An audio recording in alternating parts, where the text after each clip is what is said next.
Buenas noches, hermanos. Feliz sábado en esta noche. Ya hemos entrado a las horas del Santo Sábado. Un saludo, ¿verdad?, para todos ustedes. En esta noche, hermanos, usted sabe que yo no soy un predicador. Yo solamente me dejo usar del Espíritu Santo. Yo no soy de esas personas, hermano, que vengo a querer hablar cosas de mí mismo, sino de la palabra de Dios. Tampoco vengo a contar historietas de mi vida personal. Aunque de mi vida personal tengo mucho que hablar, pero lo interesante en esta noche es que hablemos de su palabra. Amén. A veces se nos ve el tiempo,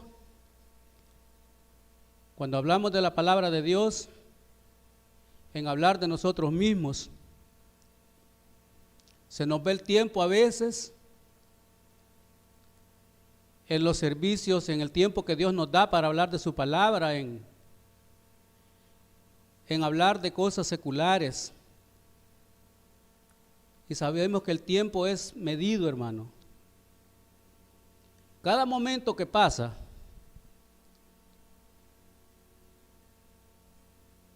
cuando hablamos de tiempo,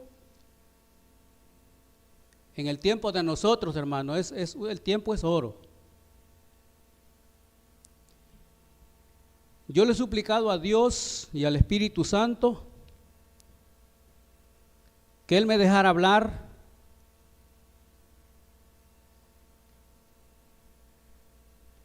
de la divinidad de Dios.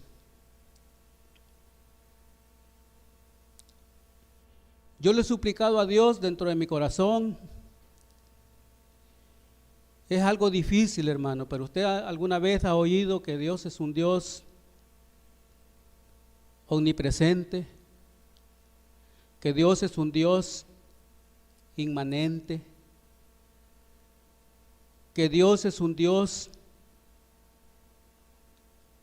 que entra en una palabra que se llama misterio, y cómo ese misterio le fue revelado al hombre. Pero a Dios, el Padre, se le sigue considerando como un misterio. Porque un misterio, ahorita lo vamos a ver, hermano. El mundo está con la expectativa de saber los tiempos finales de este mundo. ¿Qué es lo que va a suceder? ¿Cómo van a ser esos acontecimientos? Pero muy poco nos interesamos de hablar del Creador de todas las cosas, aunque hablamos de Él, cuando hablamos de su santa ley, cuando hablamos de su carácter, cuando hablamos de su creación, cuando hablamos de su revelación. Pero hoy vamos a hablar de Él, cómo es que ese Dios se dio a conocer al hombre y por qué lo hizo. Sin embargo, el conocimiento del hombre es tan finito que lo que conocemos de Él es muy poco. Amén. Él se ha dado a conocer por medio de Jesús. Pero vamos a estar mirando ciertas facetas en las cuales Dios se ha revelado al mundo en dos diferentes maneras. Aunque mi hermano Benedicto ya oró, yo voy a orar una vez más para que Dios pueda Él usarme a mí para leer su santa palabra.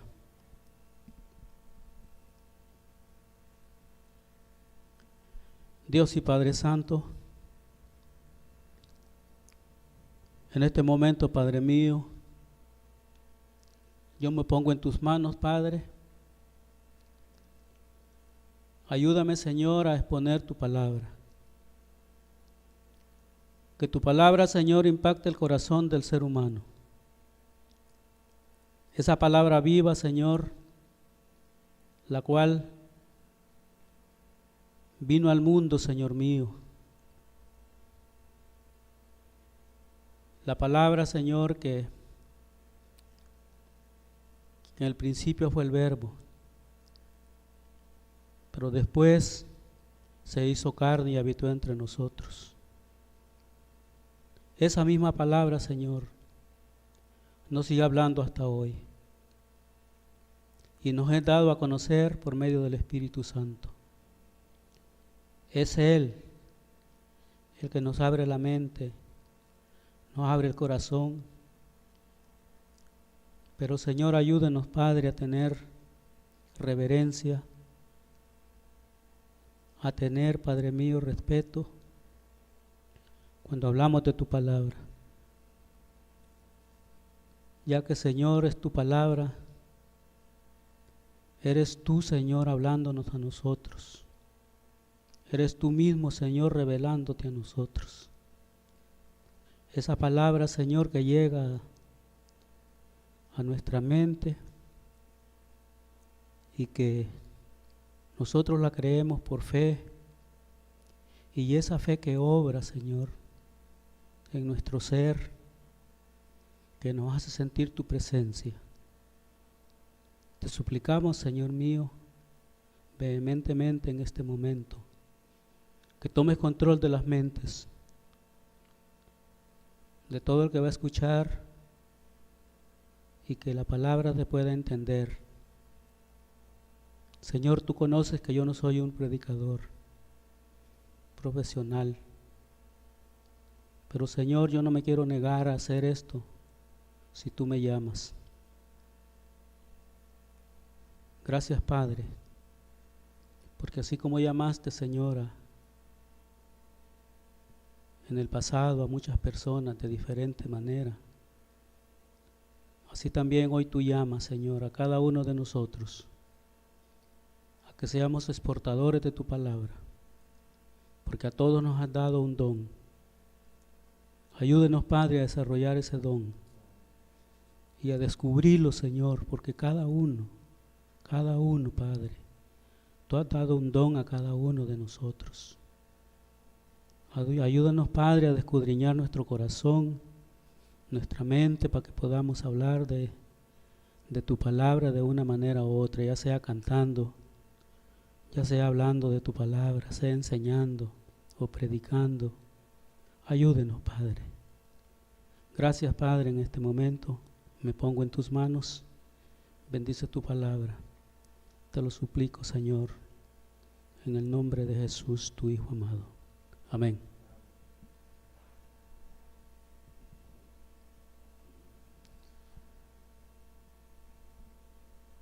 Decía al principio de que Dios, nuestro Creador, es un Dios que se ha dado a revelar al hombre en dos diferentes maneras.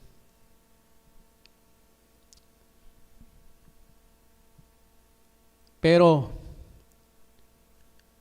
para que el hombre pueda entender a Dios, la persona tiene que ser, primeramente, con un corazón limpio, con una mente dispuesta a aceptar lo que dice Hebreos 11:6. ¿Qué dice Hebreos 11:6? Dice: el que se acerca a Dios necesita creer que Él existe. Ese es el primer paso, hermano. Porque Dios se acerca al ser humano. Pero si el hombre no cree y la fe no obra, la fe obra por el creer. Pero si el hombre no pega ese primer paso en creer en Dios, el hombre es rechazado. Pero Dios en su infinito amor le sigue ofreciendo al hombre, le sigue diciendo: aquí estoy, yo quiero que tú seas salvo. Cuando el hombre pecó,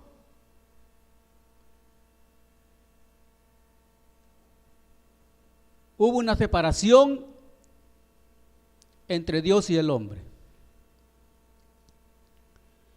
Pero Dios, siendo un Dios tan grande, tan infinito, tan poderoso, que nuestra mente no puede imaginarnos, Él dispuso revelarse al hombre. Quisiera leer estos dos versículos en Isaías 55, 8 y 9, para empezar a exponer lo que quiero hablar. Dice Isaías 55, versos 8 y 9, porque mis pensamientos no son vuestros pensamientos, ni vuestros caminos mis caminos, dijo Jehová. Como son más altos los cielos que la tierra, así son mis caminos, más altos que vuestros caminos, y que mis pensamientos más que vuestros pensamientos. Amén. Así que Dios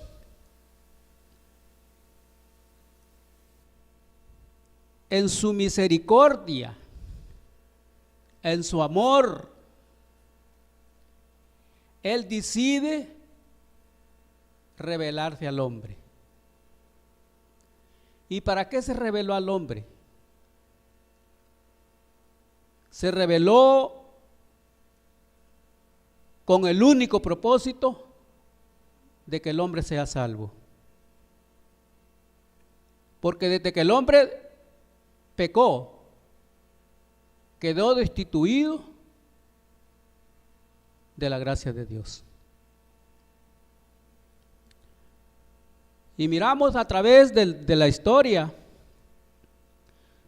según dice la Escritura, la creación, aún después de la entrada del pecado en el mundo, fue un instrumento que Dios utilizó para revelarse a los seres humanos, para establecer una diferencia. Dios se reveló en una forma general y en una forma especial.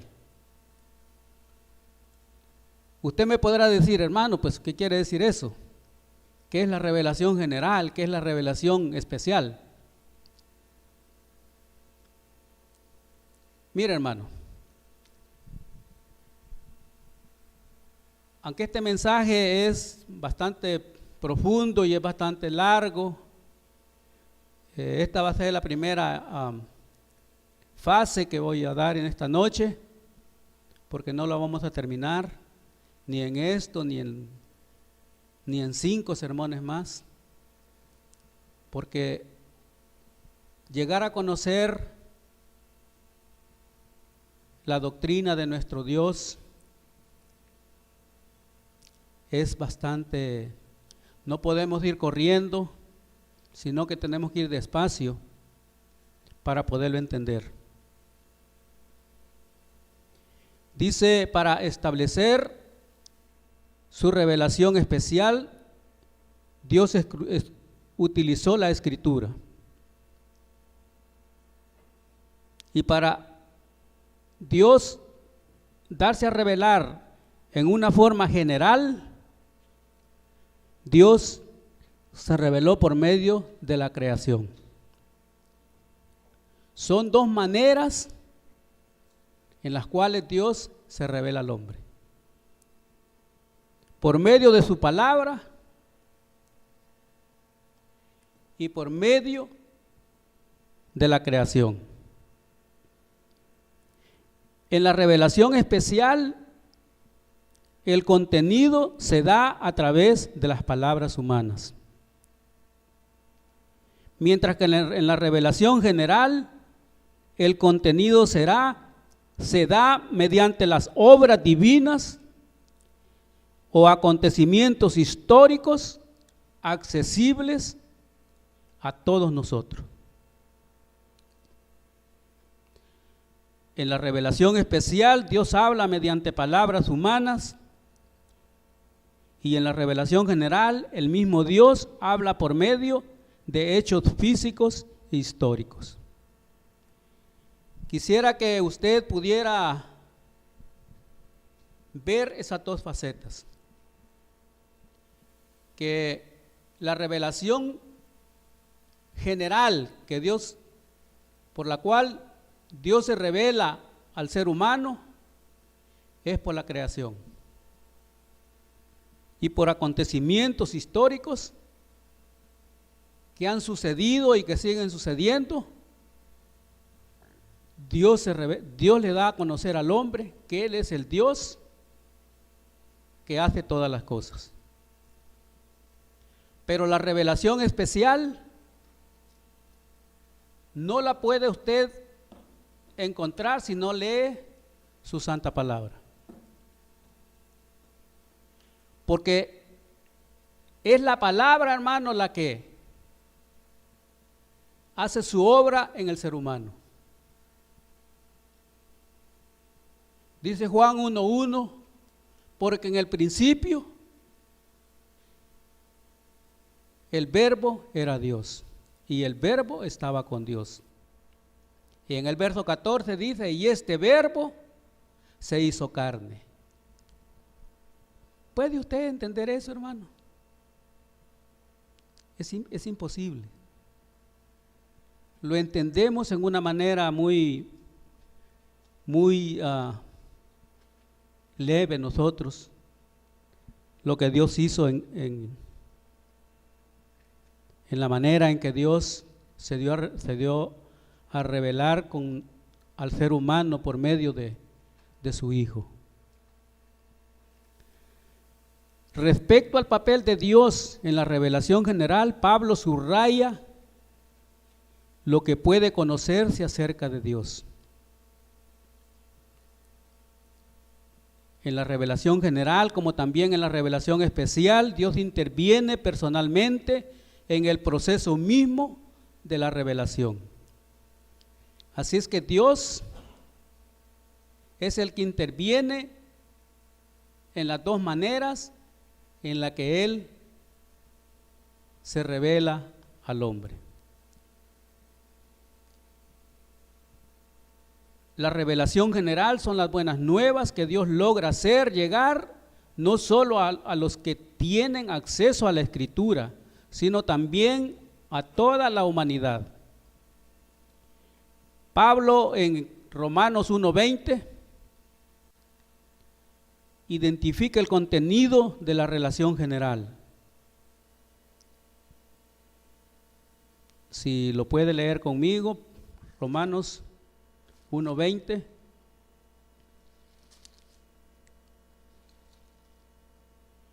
Mire lo que dice el apóstol Pablo.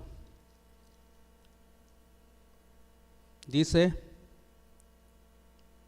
porque las cosas invisibles de Él, hablando de Dios, su eterno poder y deidad se hacen claramente visibles desde la creación del mundo, siendo entendidas por medio de las cosas hechas, de modo que no tienen excusa. Y si usted sigue leyendo, es tremendo, hermano, cuando usted lee ese capítulo 1 de Romanos. Pero este versículo dice que esa expresión para señalar el hecho de que los contenidos de la revelación general, señalar el hecho de que los incluyen no solo la creación de nuestro mundo físico, sino también la providencia de Dios, que abarca todos estos aspectos. Así es que son las dos maneras en las cuales Dios se revela al hombre. Revelación general por medio de la creación y de acontecimientos históricos, y la revelación especial, que es su santa palabra. Este libro bendito que ha llegado a nuestras manos. Ahora,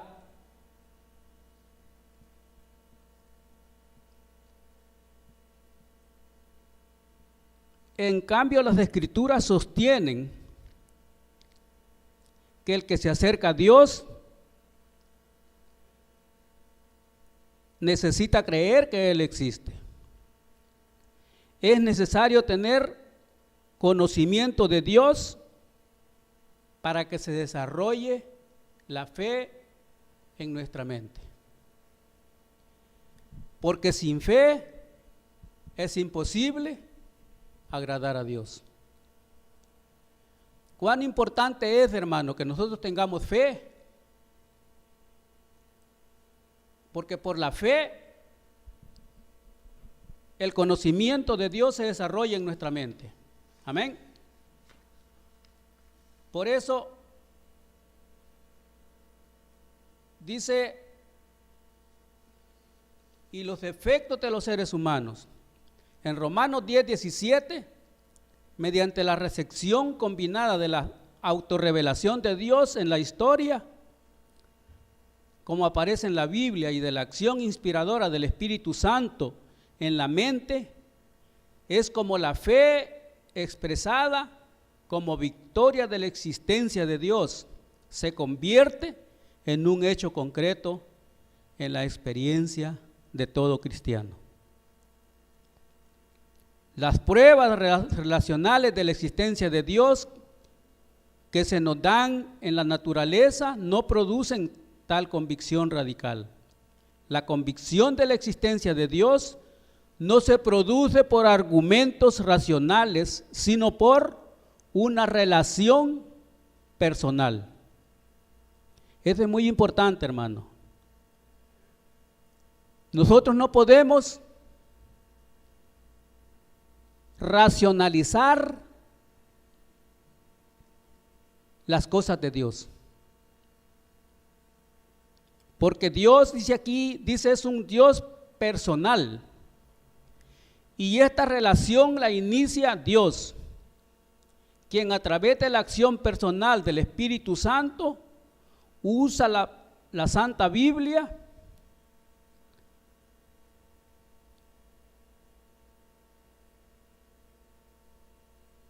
antes que en base de argumentos racionales. Cuando leemos allí en Mateo capítulo 16, verso 15 al 17,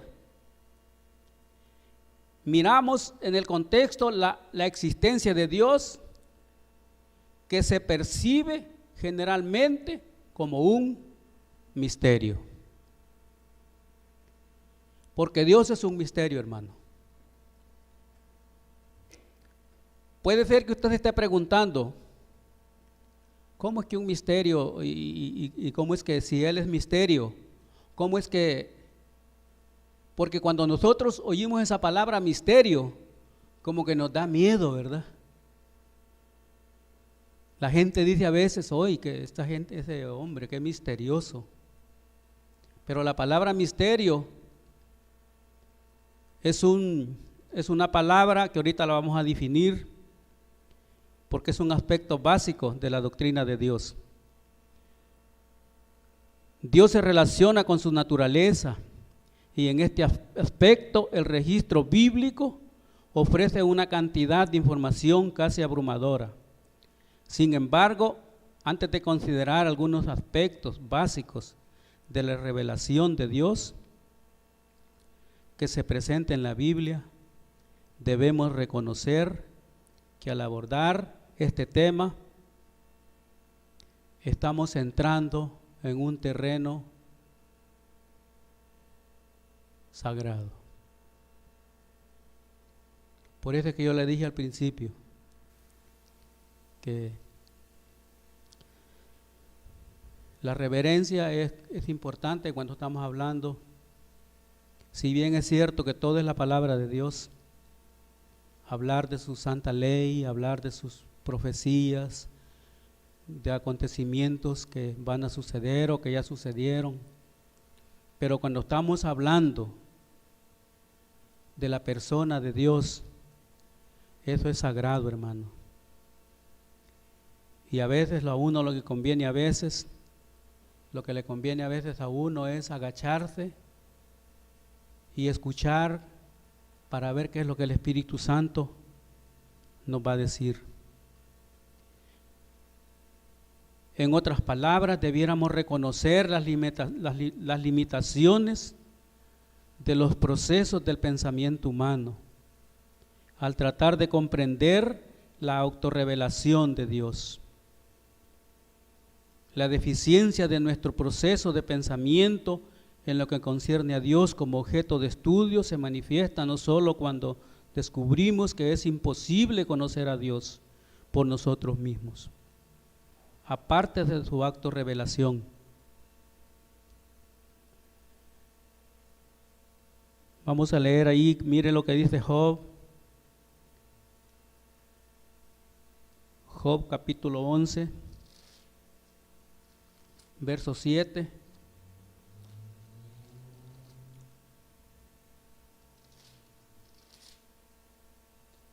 Job capítulo 11, verso 7. Dice: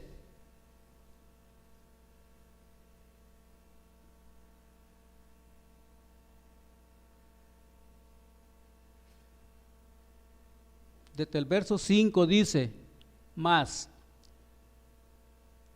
oh, ¿quién diera que Dios hablara y abriera sus labios contigo y declarara los secretos de la sabiduría, que son de doble valor que las riquezas? Conocerías entonces que Dios te ha castigado menos de lo que tu iniquidad merece. Verso 7 dice, son dos interrogantes, dice: ¿descubrirás tú los secretos de Dios? ¿Llegas tú a la perfección del Todopoderoso? Esas son preguntas, hermano, que el patriarca Job las hace mirando lo finito que somos, porque nosotros somos seres limitados, pero a veces discutimos con Dios. Por eso es que en nuestras vidas nosotros a veces nos vienen consecuencias de nuestra desobediencia. Hay que aceptarlas, hermano, con paciencia, y no discutamos con Dios, porque todo lo que a un cristiano verdadero le sucede es por amor, porque Dios quiere que todos seamos salvos, que ninguno se pierda. Así que también ahí en el Salmo 145:3, 145, verso 3, dice: grande es Jehová y digno de suprema alabanza, y su grandeza es inescrutable.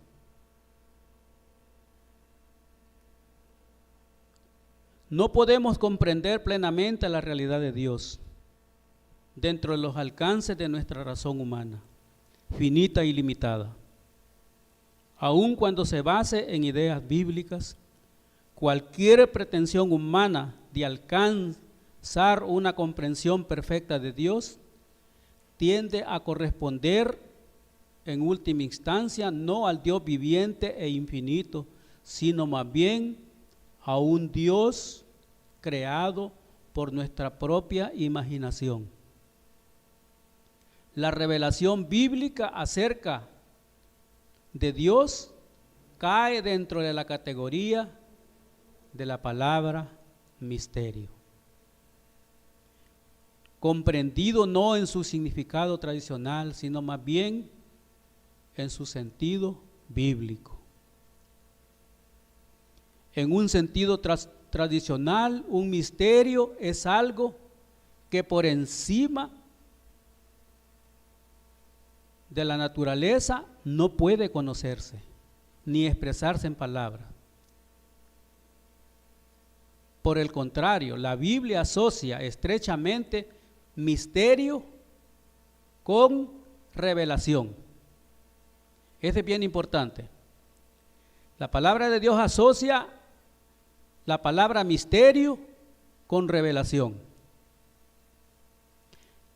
Miremos lo que dice Daniel capítulo 2, verso 30. Para definir esa palabra de misterio con revelación. Daniel, verso 2, verso 30 dice: y a mí me ha sido revelado este misterio,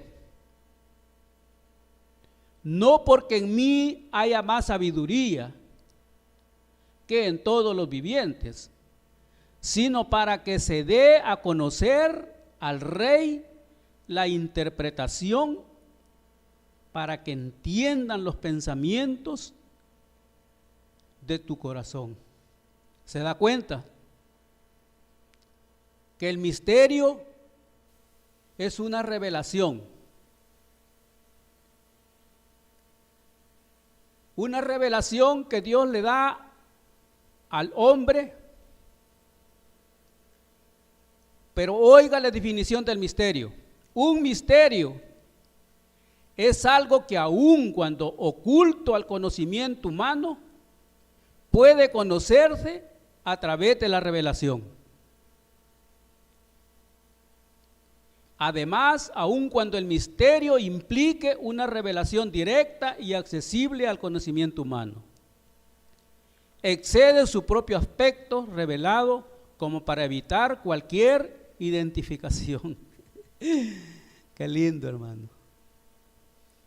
Dios se revela al hombre no en todo lo que Él es,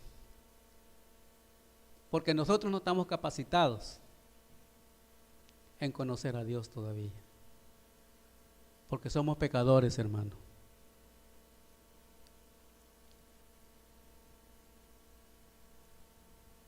Usted podría explicarme a mí cómo es que el Espíritu Santo obra en su corazón. Es algo inexplicable, hermano. ¿Se acuerda de Nicodemo? Cuando Jesús le dice que tenía que nacer de nuevo y él no entendió.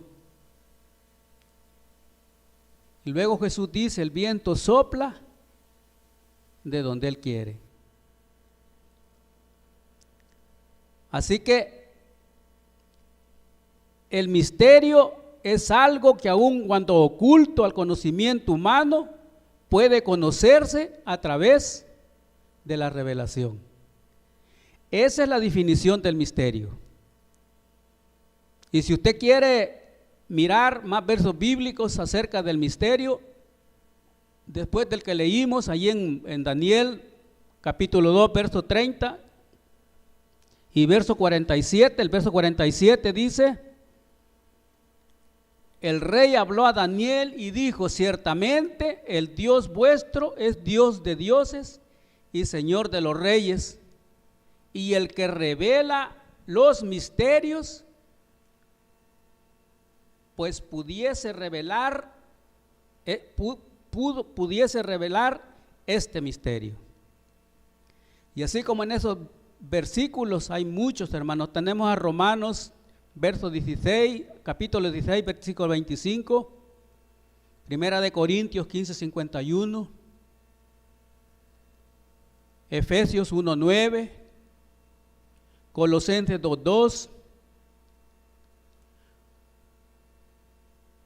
Todos esos versículos, hermanos, no hay tiempo de leerlos. Yo se los estoy dando porque usted los quiere escribir y usted los puede leer ahí en su casita y meterse con Dios en un lugar calladito. Estudie su palabra y el Señor le va a revelar muchas cosas.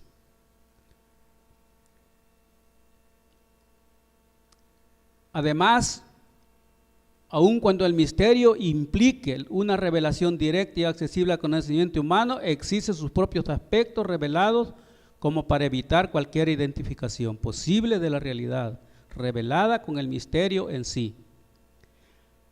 Así es como Pablo puede pedir a los efesios que sean capaces de conocer el amor de Cristo. Mire lo que Pablo habla en Efesios capítulo 3. Hablando del misterio. Efesios capítulo 3, versos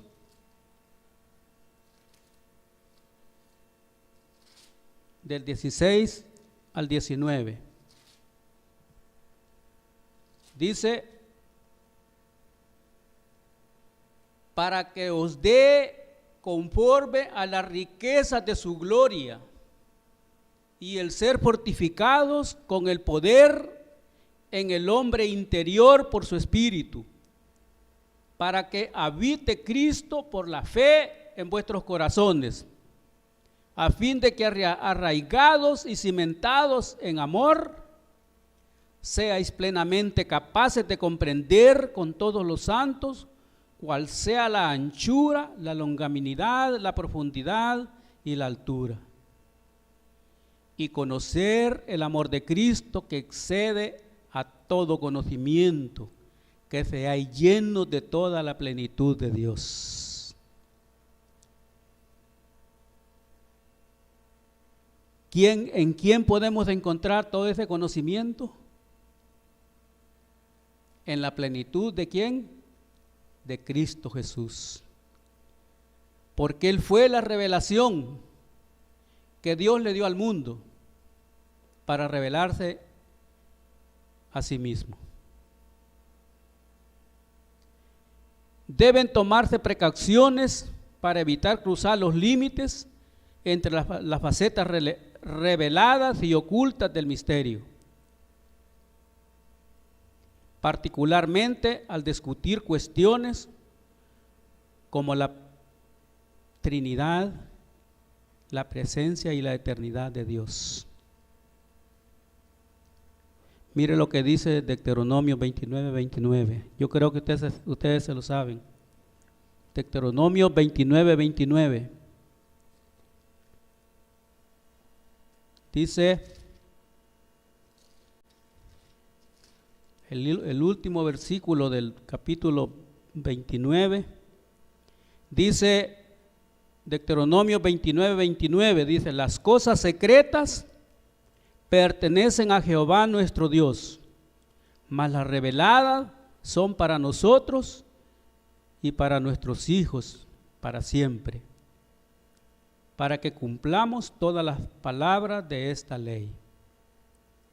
Así que las cosas secretas, hermanos, pertenecen a Dios, y las reveladas son para nosotros. Nosotros no podemos entrar en cosas muy profundas, sino pedirle al Espíritu Santo la dirección, escudriñando la Santa Biblia, porque Dios es el que nos revela por el medio del Espíritu Santo y nos da el discernimiento cuando escudriñamos su santa palabra. ¿Y qué de la eternidad de Dios?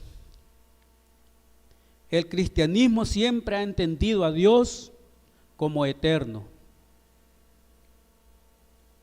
La eternidad, como una característica del ser de Dios, trata de la relación de Dios con el tiempo. Allí en Romanos 16, 26, no lo vamos a leer, pero ¿por qué traigo este punto de la eternidad? Porque el enemigo ha usado esta palabra de eternidad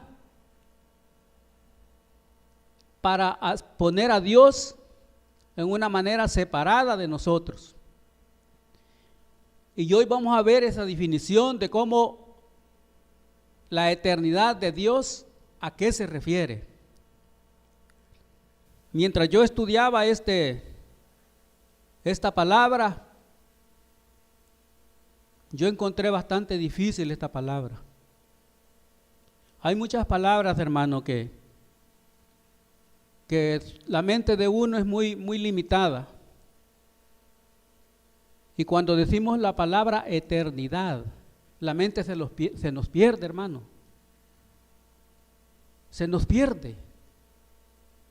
Porque Dios es eterno.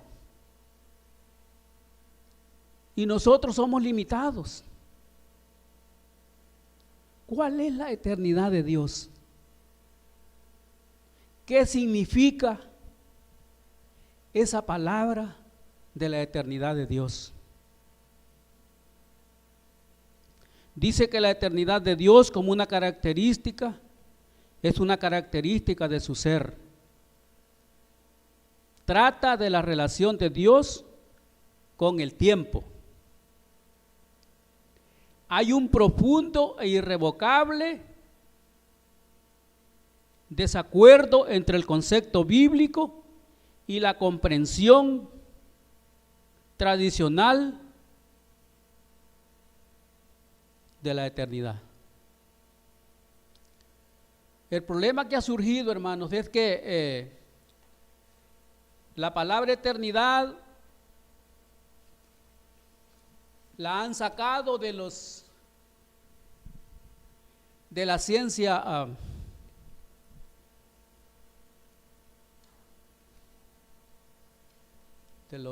¿cómo se llaman?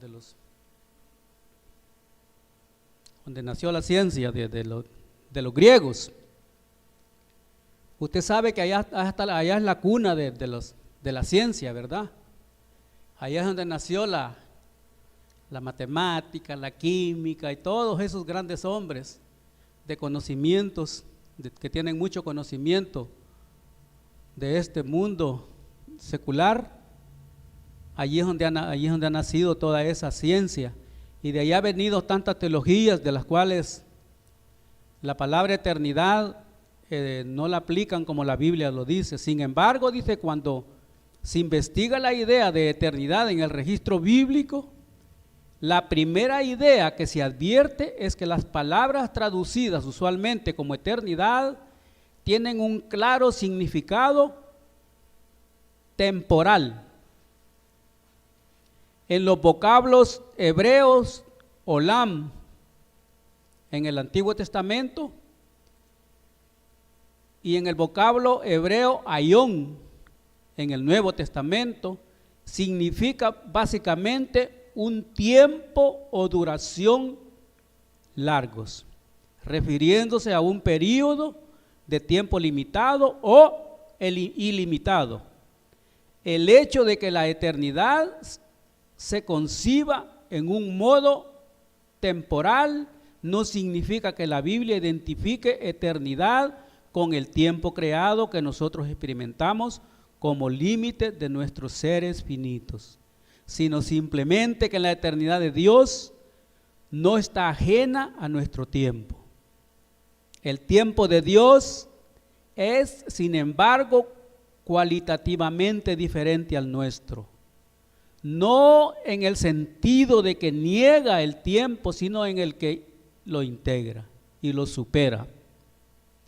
Por ejemplo, nosotros experimentamos el tiempo como una medida de nuestra transitoriedad en esta tierra, mientras que la eternidad de Dios experimenta el tiempo sin dicha transitoriedad. No sé si me entendió ese jueguito de palabras. El tiempo de nosotros tiene un principio y tiene un fin. Pero la eternidad de Dios no tiene ni principio ni fin. Pero está involucrada en el tiempo de nosotros. Así que eso es bien importante que nosotros tengamos muy definido eso. Dice allí en el Salmo 103, si lo lee conmigo, Salmo 103, versículos 15 al 17.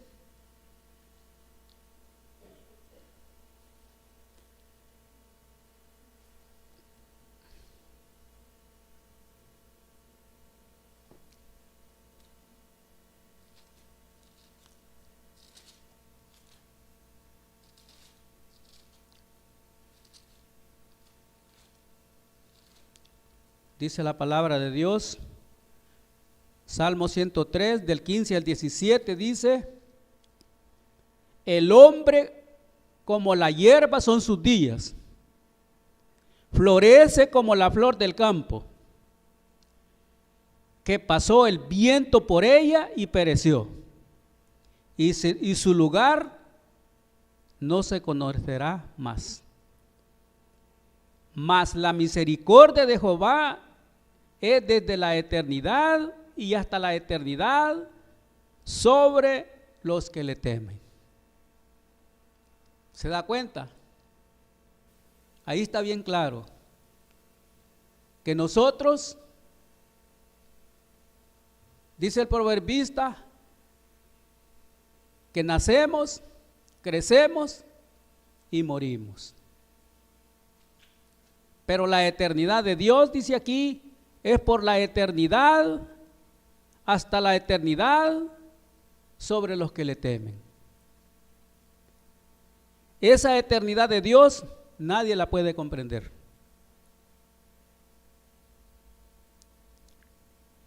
Job también habla acerca de esta eternidad en Job 36, 26. A diferencia de la tradición cristiana clásica influida por los filósofos griegos, la Biblia concibe el modo temporal histórico de la eternidad de Dios como compatible con su inmutabilidad. Aquí nos vamos metiendo ya con otra palabra de las características de Dios.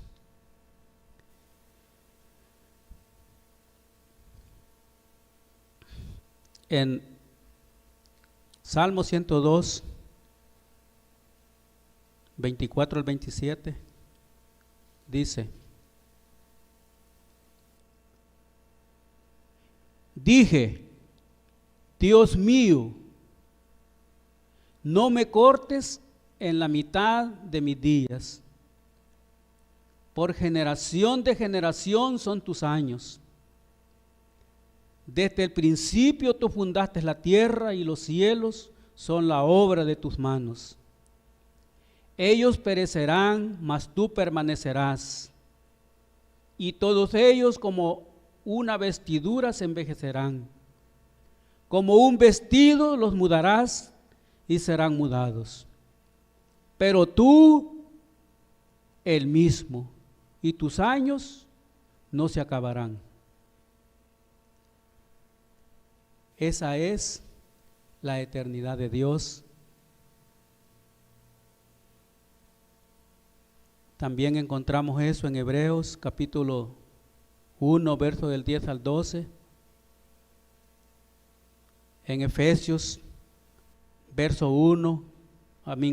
capítulo 1, verso 4. Todos esos versículos fueron escritos, se supone claramente, antes de la creación. La declaración de Pablo que que el plan de salvación desde los tiempos eternos se mantuvo oculto en Dios, creador de todas las cosas, en Efesios 3:9, apunta a una eternidad pasada que involucra el tiempo como característica de la eternidad de Dios. Nuestro tiempo tuvo un comienzo, 1 Corintios 2:7. Cuando nuestro universo finito y sus habitantes fueron creados, el Creador trasciende tales limitaciones en su ser y en su experiencia de tiempo e historia.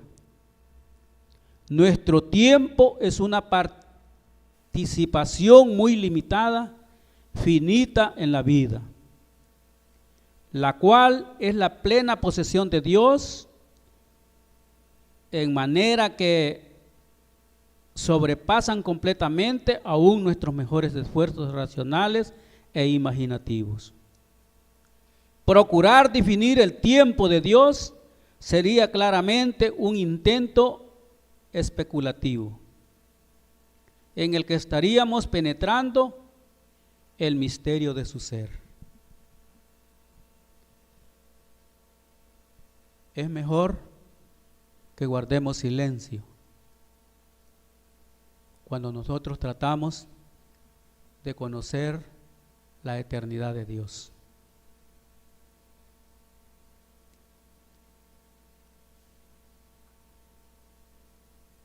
Sin embargo, hemos comprendido algo importante a saber, que de acuerdo con la palabra de Dios, el Dios eterno e inmutable puede relacionarse directamente y personalmente con toda la gente dentro del plano de la historia humana, en una manera tal que tanto Dios como los seres humanos comparten la misma historia. Amén. La eternidad de Dios se refiere a la vida e historia de Dios, dinámica y sin fin, la cual al mismo tiempo incluye y totalmente sobrepasa el ámbito de nuestra historia creada. De acuerdo con la palabra de Dios, la Santa Biblia, la distancia entre Dios y su creación, que actualmente obstruye una comunicación directa e histórica con Él, no es la consecuencia de la diferencia entre Dios atemporal e inmutable y un hombre histórico, sino más bien la diferencia entre un Dios santo y una humanidad pecadora.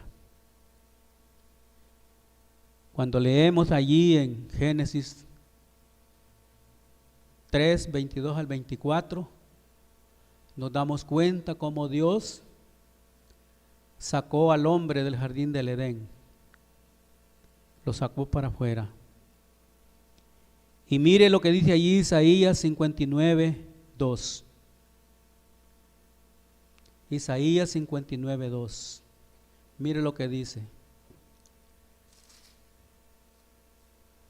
Dice: pero vuestras iniquidades han hecho división entre vosotros y vuestro Dios, y vuestros pecados han hecho ocultar de vosotros su rostro para no oír. Así que, hermanos, lo que nos separa, la separación que hay, entre Dios y el hombre, es el pecado.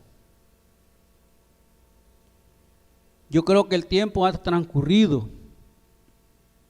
No llegamos ni a conocer la inmutabilidad de Dios, porque si nos metemos a eso, lo vamos a pasar otra hora más. Así que por lo menos hoy miramos que Dios se revela de dos maneras.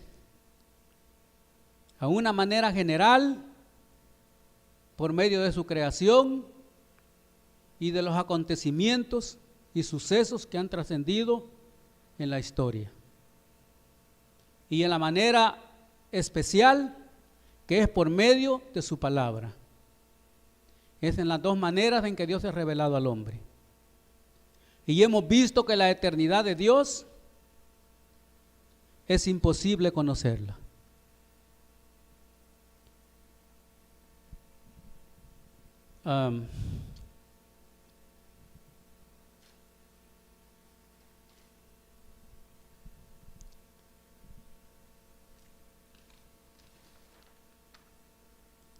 Cuando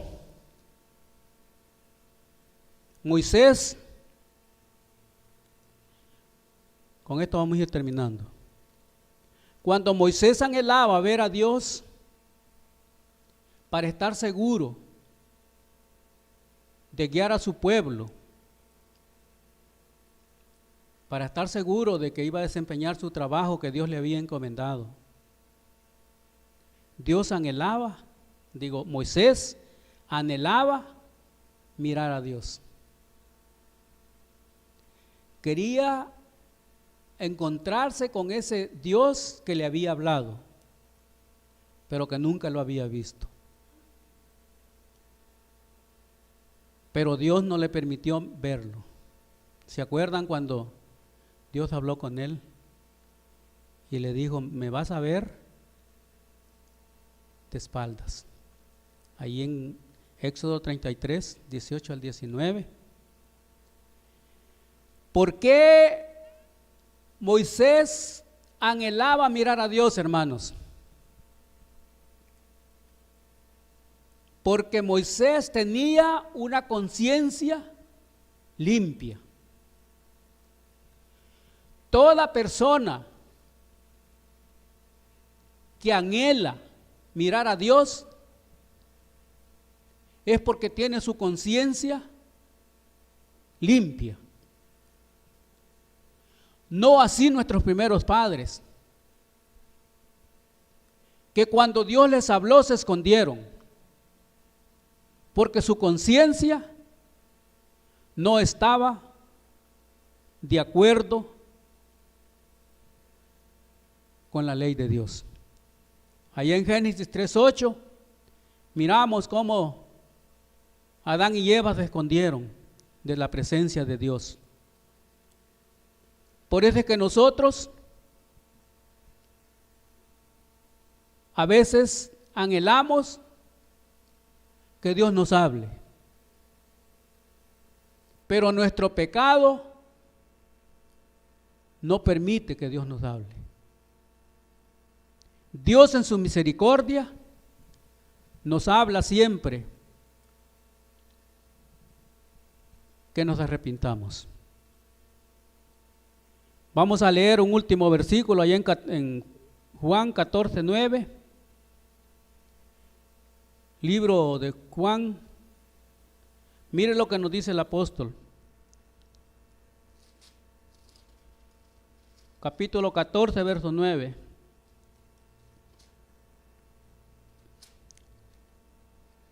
Dice: Jesús les dijo: tanto tiempo hace que estoy con vosotros y no me has conocido. ¿Pero por qué les dijo eso Jesús? Mire el verso 8 lo que dice. Felipe le dijo: Señor, muéstranos el Padre y nos basta. Es cuando Jesús le contesta. Jesús dijo: tanto tiempo hace que estoy con vosotros y no me habéis conocido. Felipe, el que me ha visto a mí, ha visto al Padre. ¿Cómo pues dices, muéstrame el Padre? Y en Juan 14:6 dice, ¿cómo dice ese versículo, hermanos?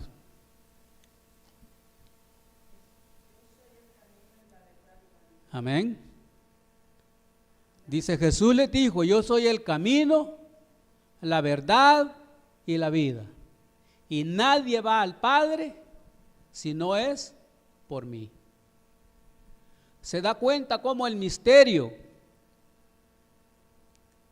aquel misterio de cual se hablaba en el Antiguo Testamento, vino a ser una realidad. Y ahora ese misterio ha sido revelado a nosotros, para los que hemos conocido la palabra de Dios y hemos tenido fe en la muerte y resurrección de Jesús. Amén. Así es que para todo el que cree, todo le es posible. Si en esta noche, hermano, usted siente que el Espíritu Santo le ha tocado su corazón y que Dios lo ha llamado al arrepentimiento para revelarle sus verdades, venga a Él. ¿Sabía usted que Dios es el que empieza a llamar al hombre? El hombre nunca viene cuando Él quiere. No. Es Dios el que lo llama. Y eso lo vamos a ver en otro mensaje. ¿Cómo es que Dios llama al hombre? Pero el hombre rehúsa venir a Dios. Por eso es que el Espíritu Santo está trabajando arduamente en este tiempo, porque el tiempo del fin se ha acercado y Dios quiere que todos seamos salvos. Así es que el llamado para ti en esta noche es que te rindas a Jesús, que lo aceptes como el único y suficiente Salvador, y que tú puedas entender cuál es tu llamado y que puedas testificar de Él durante tengas vida. Dios te bendiga.